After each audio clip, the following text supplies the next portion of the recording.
Are you looking to change up the look of your Snapchat chats? In this short tutorial, I will show you how to quickly and easily customize your chat wallpaper. So make sure to watch this video until the very end to properly understand the tutorial. To get started, open up the Snapchat app and then tap on the chat icon at the bottom. Now you'll be able to see all of your conversations on Snapchat. Just tap on the conversation that you want to change the wallpaper for. And then tap on their name at the top left. Now you'll see an option called Wallpaper. Just tap on it. So the thing is that, in order to change the background of your chat, you have to get Snapchat Plus, which is a paid subscription.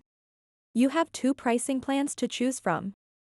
You can either pay 49 cents per month or $4.99 per year. And once you purchase Snapchat Plus, you unlock the chat wallpapers feature, along with many other benefits. So that wraps up this tutorial. If you have any questions about this whole process, please let me know in the comments section below. And if this video helped you out, please give it a big thumbs up and subscribe to this channel for more tutorial videos like this one.